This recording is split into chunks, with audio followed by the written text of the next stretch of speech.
बिस्मिल्लाहिर्रहमानिर्रहीम। अस्सलाम वालेकुम दोस्तों, वेलकम टू कोडनीट। आज की वीडियो में हम डिस्कस करेंगे अपना लेक्चर 7। तो वीडियो को एंड तक लाजमी वॉच कीजिएगा ताकि कोई भी इंपॉर्टेंट जो चीज़ है वो आपकी मिस ना हो। और वीडियो अच्छी लगे तो उसको लाइक लाजमी कीजिएगा, चैनल को सब्सक्राइब कीजिएगा और बेल आइकन को लाजमी प्रेस कीजिएगा ताकि फर्दर जो नोटिफिकेशन है वो आपको टाइमली मिलती रहें। तो आज की वीडियो स्टार्ट करते हैं हम। आज की वीडियो में हमने HRM इन चेंजिंग इन्वायरमेंट पढ़नी है। हमारी जो इन्वायरमेंट है वो बहुत ज़्यादा फास्ट चेंजिंग इन्वायरमेंट में काम कर रही है। मैनेजर्स का काम सिर्फ काम मैनेज करना नहीं होता, काम करवाना नहीं होता, बल्कि लोगों को चेंज के साथ एडजस्ट करवाना भी होता है। जो फिल्म्स इन चैलेंजेस को अच्छी तरह अडॉप्ट नहीं करती वो फिल्म जो कंपनीज फिल्म्स को कहा जाता है, तो वो जो कंपनीज हैं वो ज़्यादा सक्सेसफुल नहीं होती। ये चैलेंजेस जो है वो 3 लेवल के ऊपर होते हैं हमारे पास, इन्वायरमेंटल, ऑर्गेनाइजेशन और इंडिविजुअल। और इन जो चैलेंजेस है वो जो चेंजेस है इनके अकॉर्डिंग सबको अपने जो तरीके हैं, जो वेज हैं, उनको चेंज करना पड़ता है। इन्वायरमेंटल चेंजेस हैं हमारे पास। ये जो चेंजेस हैं ये वो फैक्टर्स होती हैं जो कंपनीज के कंट्रोल से बाहर होते हैं, लेकिन कंपनी के परफॉर्मेंस पर बहुत ज़्यादा असर डालती हैं। चरकम जो काम होता है वो इनके स्मार्ट सॉल्यूशन निकालना होता है और फिर इनके साथ खुद को चेंज करना होता है। अब यहाँ पे ये जो चेंजेस है इसको वन बाय वन हम डिस्कस कर लेते हैं, ठीक है। सबसे पहले हमारे पास रैपिड चेंज। आज का जो बिजनेस इन्वायरमेंट है वो बहुत ज़्यादा तेज़ी से चेंज हो रहा है। जो कंपनीज जल्दी अडॉप्ट नहीं करती वो पीछे रह जाती हैं। HRM यह एम्प्लॉयज को ट्रेनिंग, फ्लेक्सिबिलिटी और न्यू स्किल्स देकर हेल्प करता है। जैसे मोबाइल की ऐप्स जो होती हैं वो रोज़ अपडेट होती हैं, जो अपडेट ना करे तो उसका फ़ोन जो है वो स्लो हो जाता है, ठीक है। तो इसलिए अपडेशन ज़रूरी होती है। अब बात कर लेते हैं हम work for diversity. Work for diversity का मतलब है कि ऑफिस में डिफरेंट जो है जेंडर, एज, कल्चर और बैकग्राउंड के जो लोग होते हैं वो काम करते हैं। अगर HR डाइवर्सिटी को पॉजिटिव तरीके से मैनेज किया जाए तो क्रिएटिविटी और परफॉर्मेंस जो है वो बढ़ जाती है। जैसे ग्रुप असाइनमेंट में हर स्टूडेंट को अलग स्किल्स होना मस्ट होती हैं, तो सब मिलकर जो काम करते हैं तो वहाँ पे काम उनका बेस्ट होता है। ग्लोबलाइजेशन क्या है? इसका मतलब यह है कि कंपनी सिर्फ अपने मुल्क में नहीं बल्कि इंटरनेशनल लेवल पर जो है वो कम्पीट करती हैं चीज़ें। HRM को डिफरेंट कल्चर्स, उनकी लैंग्वेजेस और वर्किंग स्टाइल को मैनेज करना पड़ता है। लाइक हर इलाके से, हर मुल्क से चीज़ें होती हैं तो वो ग्लोबलाइजेशन में आ जाते हैं। जिसमें ऑनलाइन फ्रीलांसिंग में पाकिस्तान क्लाइंट फॉरेन क्लाइंट के साथ काम करता है ना, तो उसमें हमें नहीं पता तो वो कौन सी लैंग्वेज से है, कौन सी कल्चर से है, ठीक है। तो ये हमारी और ग्लोबलाइजेशन आ जाती है। नेक्स्ट हमारे लेजिस्लेशन। लेजिस्लेशन में का मतलब ये है कि कंपनीज को गवर्नमेंट की जो लॉज होती हैं, जो रूल्स होते हैं वो फॉलो करने होते हैं। जैसे लेबर लॉ हो गया, हरासमेंट लॉ हो गया, हायरिंग के रूल्स हो गए। HRM का जो काम होता है वो कंपनीज की लीगल ट्रबल से बचे रहना हो, ताकि कंपनी पे कोई जो लीगल इश्यूज हैं वो ना आए और बैन ना हो चीज़ें। जैसे रोड पर जो ड्राइवर होता है उसको ड्राइव करते हुए ट्रैफिक रूल्स जो हैं वो फॉलो करना मस्ट होती हैं ताकि उसका चलान ना हो जाए। नेक्स्ट है हमारे पास टेक्नोलॉजी। टेक्नोलॉजी बहुत तेज़ डेवलप हो रही है। एम्प्लॉयज़ को अपनी स्किल्स बार बार अपडेट करनी पड़ती हैं। HRM ट्रेनिंग और डेवलपमेंट के जरिए एम्प्लॉयज़ को न्यू टेक्नोलॉजी के साथ एडजस्ट करता है। जैसे एटीएम और मोबाइल बैंकिंग सीखना, वरना जो बैंक का काम है वो बहुत ज़्यादा मुश्किल हो जाता है। फिर है हमारे पास evolving work and family roles. आज ज़्यादातर जो हाउस होल्ड हैं उसमें बहुत ज़्यादा हस्बैंड्स और वाइफ्स हैं वो काम करते हैं, इसलिए कंपनीज फ्लेक्सिबल टाइमिंग्स और वर्क फ्रॉम होम की फैसिलिटीज़ देती हैं और फैमिली फ्रेंड पॉलिसीज़ देती हैं जो मदर और फादर दोनों को हेल्प आउट करती हैं कि वो खुद को भी सपोर्ट करें, अपना काम भी कर सकें और अपने बच्चों को भी सपोर्ट कर सकें।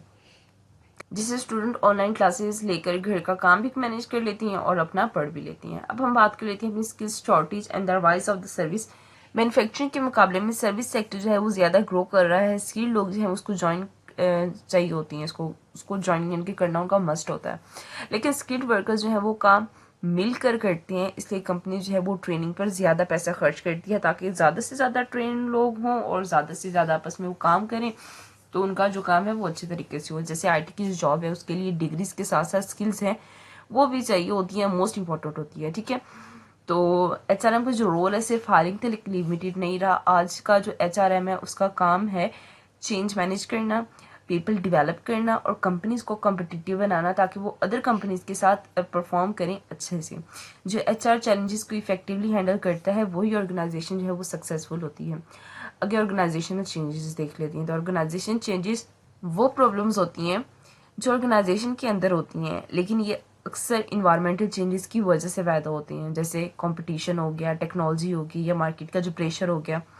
मैनेजर्स इन चैलेंजेस पर ज़्यादा कंट्रोल रख सकते हैं, इसलिए स्मार्ट मैनेजर्स जो हैं वो इन्हें पहले ही आइडेंटिफाई कर लेते हैं ताकि उनको जल्दी से हैंडल कर लिया जाए। जैसे घर का जो बजट है, प्रॉब्लम बाहर की महंगाई से स्टार्ट होती है, लेकिन घर के अंदर प्लानिंग से कंट्रोल हो सकता है। जैसे यानी जो घर की एसेसरीज होती हैं, घर का जो सामान होता है, क्रॉकरी होगी, ग्रॉसरी होगी, तो हमें पता है ना कि बाहर से चीज़ें महंगी हो गई हैं, तो हम अपनी ज़रूरत के हिसाब से लेंगे, हम अपनी जो चीज़ें हैं उसको मैक्सिमाइज कर लेंगे। ठीक है, जैसे अगर अंडे बहुत ज़्यादा महंगे हो गए हैं, दर्जन अगर काफ़ी महंगा आ रहा है, तो हम ज़रूरत के हिसाब से ले लेंगे 2 या 3। ठीक है, अब यहाँ पे हमारे पास कुछ HR कंपनीज की, यानी कि हमारे पास कॉम्पिटिटिव पोजीशंस हैं, उनको डिस्कस कर लेती हैं। तो कंपनीज तब सक्सेसफुल होती हैं जब वो अपने एम्प्लॉयज़ की स्किल्स को यूज़ करके उनकी अपॉर्चुनिटीज को से फायदा उठाती है और थ्रेट्स को अवॉइड करती है। HR पॉलिसीज कॉम्पिटिटिव पोजीशंस को इम्प्रूव करती है 3 तरीकों से। एक होता है हमारे पास कंट्रोलिंग, 3 या 4 है, controlling cost, improving quality, creative decision capabilities और रिस्ट्रक्टिंग। ठीक है, पहला है हमारे पास कंट्रोलिंग कॉस्ट। HR का एक मेजर रोल है लेबर कॉस्ट कंट्रोल करना। Smart salary system, right hiring, proper training और सेफ वर्किंग इन्वायरमेंट से कॉस्ट जो है वो कम होती है और प्रोडक्टिविटी जो है वो उसकी बढ़ जाती है। जैसे सही ग्रॉसरी लिस्ट बनाकर शॉपिंग कर लें ताकि पैसे भी बच जाएं और जो चीज़ें हैं वो भी कम आ जाए। जैसे मैंने अभी आप लोगों को बताया कि वो चीज़ें बाहर के जब एक्सटर्नल फैक्टर में चेंज होती हैं तो हम इंटरनल फैक्टर से उसको हैंडल कर लेते हैं। फिर आता है हमारे पास इंप्रूविंग क्वालिटी इंप्रूव भी करना कॉम्पिटिटिव एडवांटेजेस देता है। इसलिए जो कंपनीज हैं वो TQM, जिसको हम टोटल क्वालिटी मैनेजमेंट कहते हैं, वो यूज़ करती है, जहाँ हर डिपार्टमेंट का फोकस है वो क्वालिटी पर होता है, सिर्फ फाइनल प्रोडक्ट पर नहीं होता है। जैसे बिरयानी तब अच्छी बनती है जब चावल, मिसाले और कुकिंग सब उसमें ठीक हो। सिर्फ एंडिंग में उसका टेस्ट चेक करना काफ़ी नहीं होता, बाकी सारा सामान भी उसमें अच्छे से प्रॉपर से चीज़ें डाली हुई हों तब जाके वो अच्छी बनती हैं।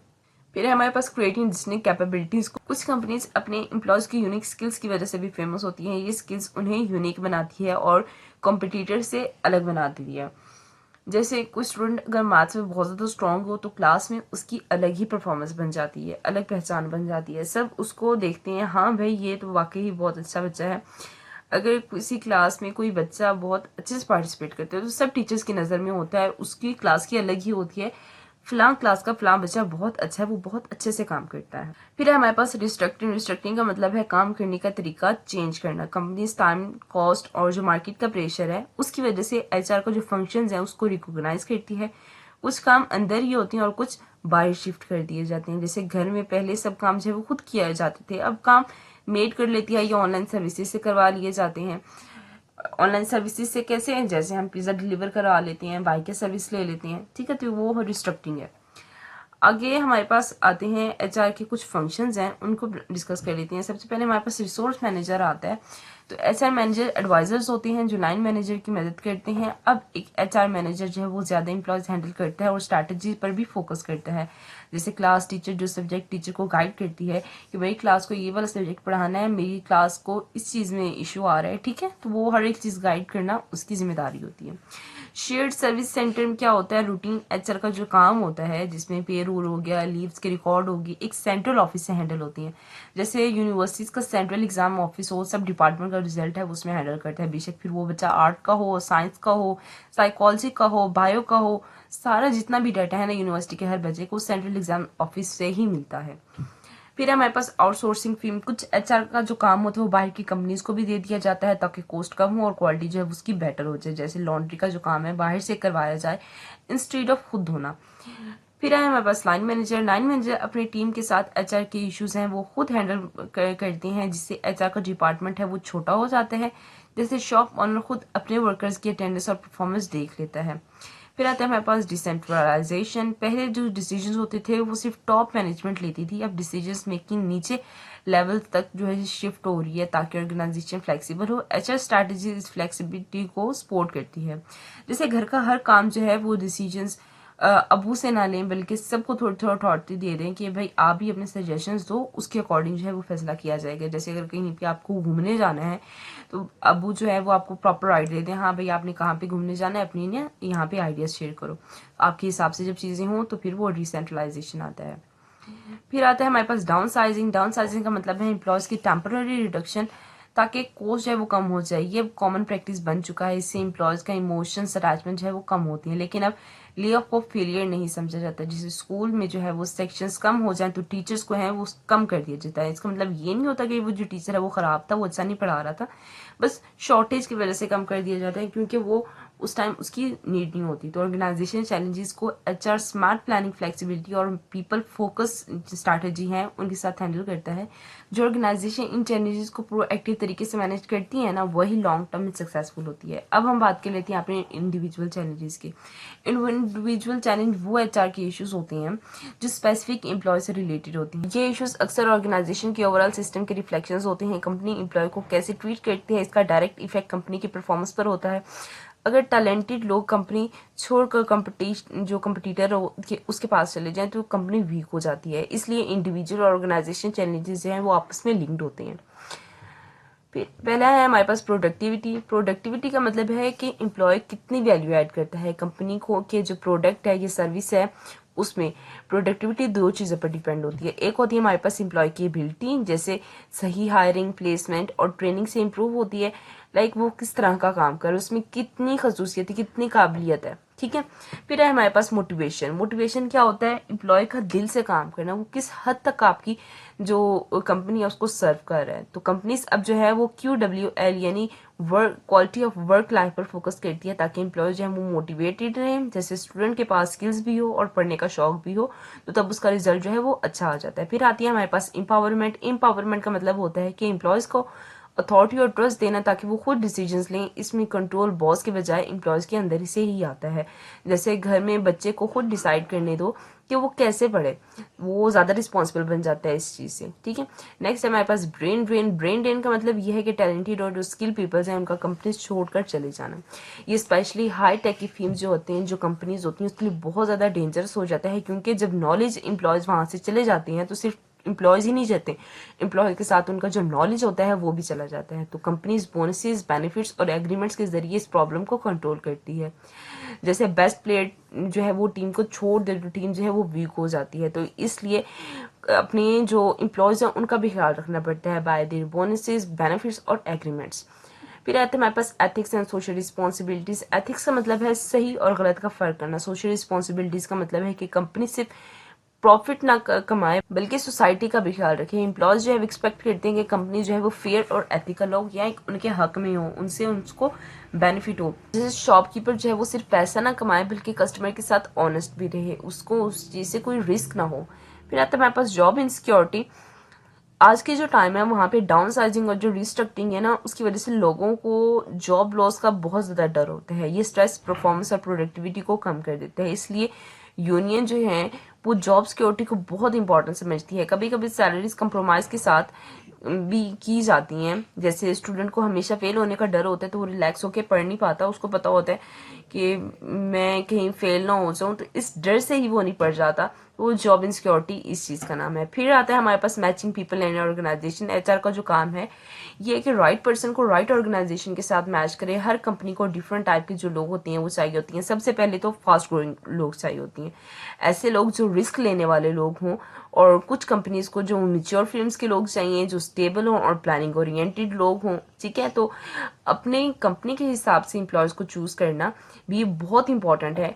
ये ना हो कि आपकी कंपनी को अगर फास्ट ग्रोइंग फिल्म के बंदे चाहिए तो आप मेच्योर फिल्म्स के ले लो, और मेच्योर फिल्म के चाहिए तो फास्ट ग्रोइंग फिल्म के ले लो, ठीक है। तो तभी आपके लिए बहुत ज्यादा प्रॉब्लम बन जाती है। इंडिविजुअल चैलेंजेस का जो फोकस होता है वो एम्प्लॉय के परफॉर्मेंस, सिक्योरिटी, एथिक्स, ग्रोइंग और सेटिस्फेक्शन पर होता है। जब एम्प्लॉय खुश और मोटिवेटेड होता है तो ऑर्गेनाइजेशन भी सक्सेसफुल हो जाती है उसमें। यहाँ पे कुछ ट्रेंड्स है वर्क प्लेस के।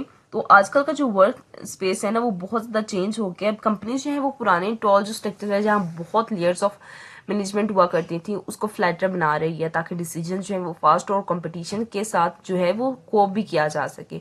जो मिडिल मैनेजर है ना उसकी जो जॉब है वो काफी रिड्यूस होगी और कंपनी जो है वो मर्जर, जॉइंटर वेंचर्स और अलायंसेस के जरिए क्या करती हैं, एक साथ काम करने के लिए ला रही हैं इन सबको। ये सब एचआर का जो केयरफुल प्लानिंग है और मैनेजमेंट का जो डिमांड है वो करता है। जैसे स्टाफ की रिक्वायरमेंट होगी, ट्रेनिंग होगी, इसके अलावा कम्युनिकेशंस होगी, वर्क फ्लो हो गए, ठीक है।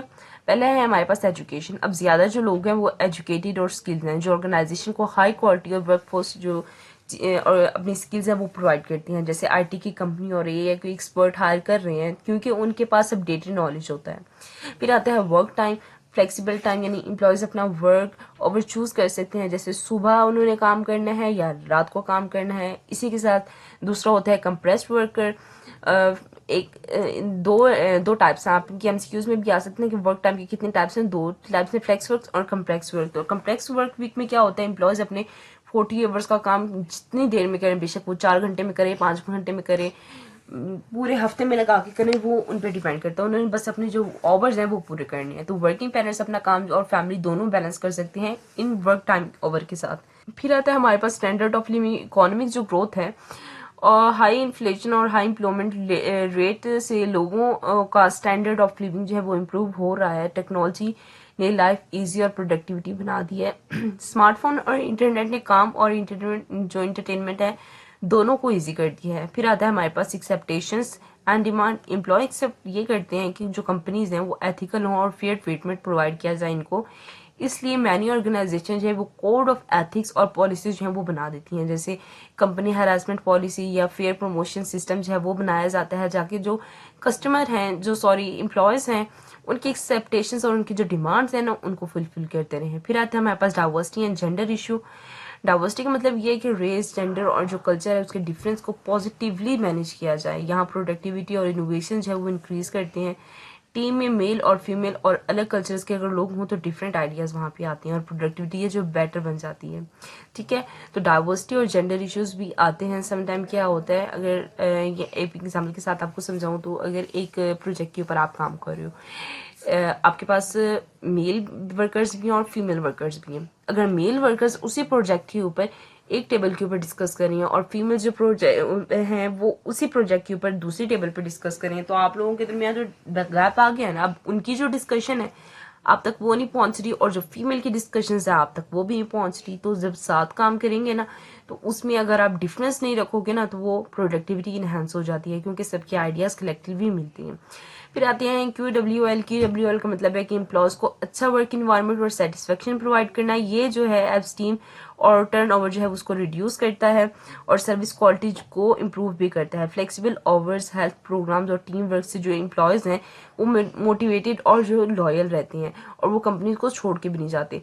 फिर आते हैं हमारे पास TQM, इसको हम कहते हैं टोटल क्वालिटी मैनेजमेंट। TQM एक ऐसा सिस्टम है जो हर प्रोसेस में क्वालिटी इंश्योर करता है ताकि जो फाइनल प्रोडक्ट्स है या सर्विसेज हैं वो हाई स्टैंडर्ड की हो, वो अच्छी बन जाए। जैसे कार की मैन्युफैक्चरिंग में हर पार्ट्स की जो क्वालिटी है वो चेक होती है ताकि फाइनल जो कार है वो फॉल्ट फ्री हो, उसमें कोई भी फॉल्ट ना हो। ठीक है, तो न्यू ट्रेंड्स वर्क प्लेस को फ्लेक्सिबिलिटी, डाइवर्सिटी और हाई क्वालिटी बनाते हैं। HR को जो काम है ये इंश्योर करना है कि वर्क प्लेस जो है वर्क फोर्स जो है वो स्किल्ड, मोटिवेटेड और सेटिस्फाइड हो और उसमें जो एम्प्लॉय हैं वो भी अच्छे तरीके से काम करें ताकि जो कंपनी के कॉम्पिटिटिव एडवांटेज हैं वो अचीव कर सकें और अपने एम्प्लॉयज़ की स्किल्स का अच्छे से यूज़ भी कर सकें। ठीक है, तो नीचे हमारे पास कुछ की टर्म्स, ये वही है शॉर्ट डिटेल्स जो हमने इस पूरे लेक्चर में पढ़ी है। आगे वाला जो लेक्चर इंशाल्लाह नेक्स्ट वीडियो में कवर करेंगे। आज के लिए इतना ही। कोई चीज़ समझ नहीं है तो आप लोगों ने कमेंट बॉक्स में लाजमी पूछना है और वीडियो अच्छी लगी तो उसको लाइक क्लास में कीजिएगा, बाकी फ्रेंड्स और ग्रुप्स में भी शेयर कीजिएगा ताकि आपके साथ साथ उनकी भी हेल्प आउट हो जाए। कोई चीज़ समझ नहीं है तो आपने कमेंट बॉक्स में लाजमी पूछना है। मिलेंगे नेक्स्ट वीडियो में एक नई अपडेट के साथ। अपना बहुत ज़्यादा ख्याल रखिएगा, दुआ में याद रखिएगा। तब तक के लिए अल्लाह हाफिज़।